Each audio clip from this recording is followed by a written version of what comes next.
Sebanyak 12.553 anak di bawah usia 14 tahun terinfeksi HIV. Kasus HIV/AIDS di Kabupaten Blitar, Jawa Timur terus bertambah hingga mencapai 120 jiwa di pertengahan tahun ini. Jakit Bali menempati posisi. Polisi masih belum menetapkan tersangka meski telah menangkap seorang pelaku pencabulan terhadap anak di bawah umur di Kabupaten Pandeglang, Banten.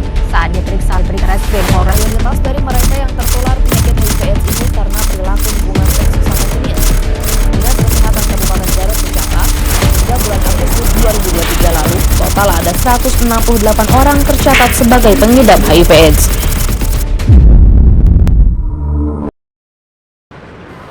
Apa yang kamu ketahui tentang HIV?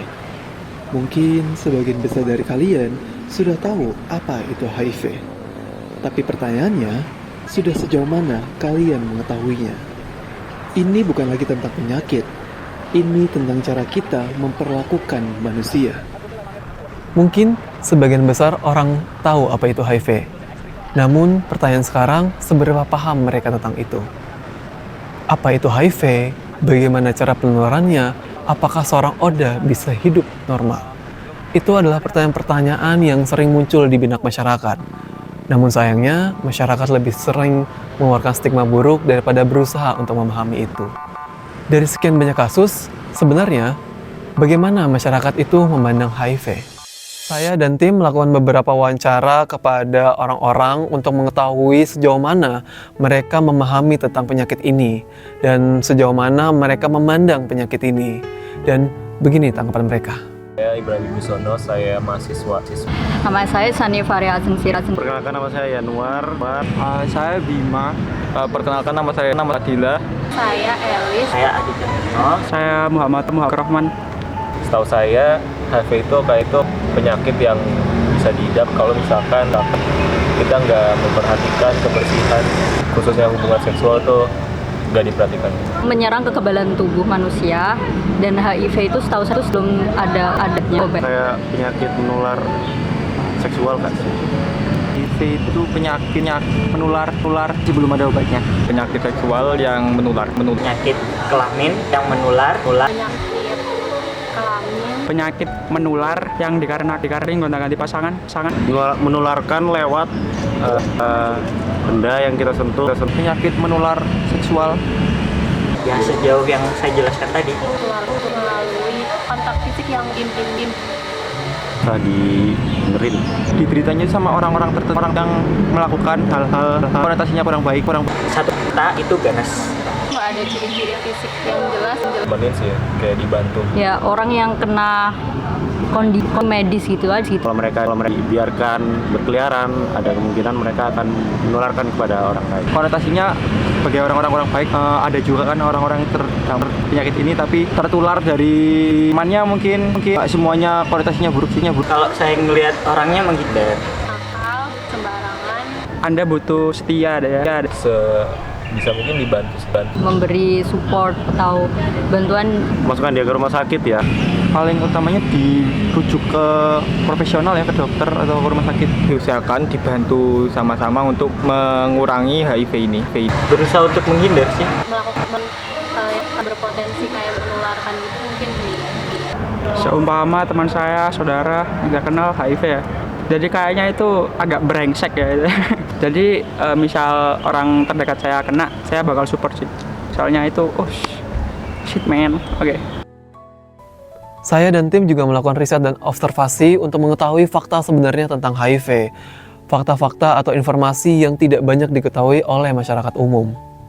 Tapi HIV ini adalah kuman yang sangat selektif. Jadi dia benar-benar harus masuk, harus ada pintu masuknya. Nah, biasanya ditularkan melalui perilaku beresiko. Misalkan penggunaan jarum suntik narkoba bersama-sama. Ya, jadi ada jarum yang masuk disuntik dipakai bersama-sama. Ya, terus kemudian hubungan seksual bebas. Baik dengan lawan jenis maupun dengan hubungan seksual dengan sesama jenis. Kemudian yang berikutnya adalah dari ibu ke anak yang dikandungnya melalui proses kehamilan itu sendiri, persalinannya maupun pada saat menyusui. Ya, jadi benar-benar selektif. penularannya. Jadi nggak bisa nih misalkan kita salaman saja nih dengan penderita HIV terus kita tertular, nggak seperti itu. Jadi penularannya sendiri jalurnya khusus sekali. Ciuman berarti dari air liur tidak menularkan. Tidak menularkan. Itu termasuk mitos ya, salah satu mitosnya gitu. Nah, jadi jika seorang ibu hamil, dia tidak tahu dia HIV dan dia tidak berobat, itu anaknya 60% negatif. Jadi sebenarnya 60% itu angka yang besar ya, ya lebih dari 50%. Apalagi jika ibunya diobatin, ya bisa sampai 98% tidak menular. Dok, saya bisa nikah nggak sih? Gitu. Jawaban saya ya bisa kalau ada jodohnya. Cuman sesederhana itu. Kalau artinya penyakit ini tidak menghalangi urusan-urusan seperti itu. Ya, jadi karena pengobatannya sudah sangat berkembang, sehingga harapan hidup penderita HIV juga sangat bagus, termasuk harapan untuk berkeluarga dan memiliki keturunan. Perlu ditekankan kepada pasien bahwa penyakitmu ini bisa terkendali dan kamu tuh bisa mencapai derajat sembuh yang itu, ya seperti yang kedua yang saya bilang, gitu. Jadi tapi kalau yang dimaksud sembuhnya total, lepas obat, bebas selamanya, memang kita belum bisa mencapai itu. Salah satu faktor yang menentukan keberhasilan seseorang dalam pengobatan adalah supporting system. Ya, jadi masalah mentalitas pasien itu sebagian besar tidak dibangun oleh nakes, ya, tidak dibangun oleh dokter, tidak dibangun oleh perawat, tapi dibangun oleh lingkungan lain, yaitu paling dekat, yaitu keluarga. Banyak masyarakat yang menganggap penyakit ini adalah penyakit yang menular dan mematikan, namun itu adalah pola pikir yang salah.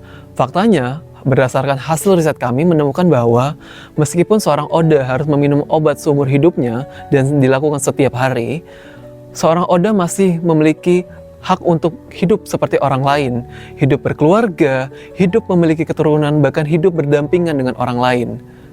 Saya dan tim juga melakukan beberapa pencarian untuk mencari kisah atau cerita-cerita dari para penyandang HIV yang telah melalui berbagai cobaan, berbagai masalah. Dan salah satunya adalah kisah dari Ibu Hages Budiman. Awal gue terinfeksi HIV itu dari almarhum suami yang dia adalah seorang mantan pecandu narkoba. Setelah dia berhenti 2 tahun, dia memutuskan untuk menikah sama saya. Lalu kita punya anak. Dari situ tiba-tiba dia sakit. Kemudian akhirnya dokter menyarankan dia untuk melakukan cek lab, tes darah lengkap dan segala macam, dan semuanya hasilnya itu positif. Kemudian akhirnya dokter menyarankan dia untuk cek HIV. Setelah dicek ternyata hasilnya positif, maka anak dan istrinya juga harus dicek. Ketika dicek ternyata hasilnya memang saya juga ikut positif. Awalnya sih saya merasa bahwa oke, suami gue udah positif, kayaknya untuk saya bisa lepas dari virus ini tuh kemungkinannya kecil banget gitu. Jadi ketika hasilnya positif udah nggak kaget. Dari awal saja kita bisa melihat betapa mudahnya hidup kita berubah hanya dari satu hasil tes saja. Mungkin sebagian dari kita tidak bisa membayangkan, kita sebagai orang yang tidak pernah menyentuh hal-hal yang beresiko, tidak pernah terjun ke dunia malam, namun suatu hari kita dihadapi oleh hasil tes yang menunjukkan bahwa hidup kita bisa berubah begitu saja. Awalnya ketika saya si HIV dan menyandang tanda, saya ketakutan sekali untuk dekat dengan orang lain. Pada saat itu banyak teman-teman yang mendekati saya untuk menanyakan bagaimana status saya, lalu mau menjalani hubungan saya. Dengan itu saya menjauh dari mereka. Tapi ketika saya sudah mendapatkan edukasi yang sangat banyak dari dokter saya, ya bahwa lu boleh kok punya keturunan nantinya setelah menikah walaupun sesama ODA. Atau kalau misalnya mau menikah sama yang negatif juga boleh. Oke. Akhirnya saya memutuskan lagi untuk menikah di tahun 2011. Saya menikah juga dengan sesama ODA dan Tuhan juga ikut campur tangan di situ dan saya diberikan anak-anak yang negatif. Rasa takut, gelisah, dan depresi menyelimuti beliau bagaikan badai yang tak pernah berhenti. Rasa takut itu membuat dia takut untuk menikah, takut untuk memiliki anak, bahkan takut untuk mendekati orang terdekatnya. Namun, di balik itu semua, ada support yang luar biasa, baik itu dari keluarga atau teman terdekatnya. Dan dia juga sudah mendapatkan banyak edukasi dari dokter-dokter atau bahkan ahli yang membantu dia melewati semua masalah itu.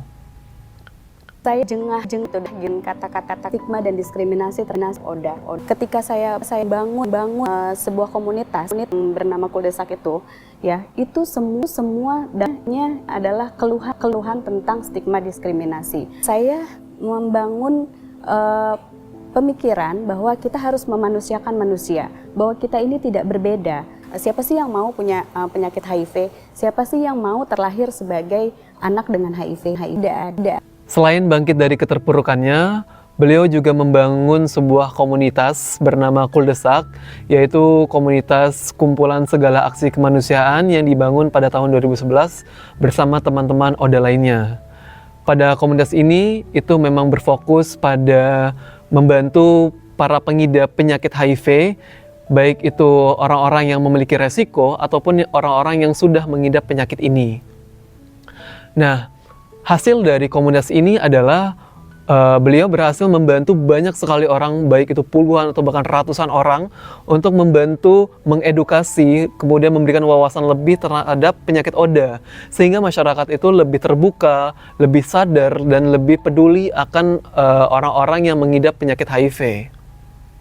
Sulit itu di titik terendah itu pasti ada pasti merengata sound, apalagi ketika baru didiagnosa HIV 5 bulan suami saya dipanggil sama Tuhan. Nah, anak saya inilah yang membuat saya bangkit bahwa dia masih butuh saya, bahwa dia masih butuh support saya, dia membutuhkan ibunya. Jadi akhirnya saya memutuskan untuk saya tidak mau menstigma dan juga mendiskriminasi diri saya sendiri. Dan pada saat itu saya memutuskan untuk bekerja lagi. Setelah saya menjalankan semua pekerjaan saya, alhamdulillahnya tidak ada masalah.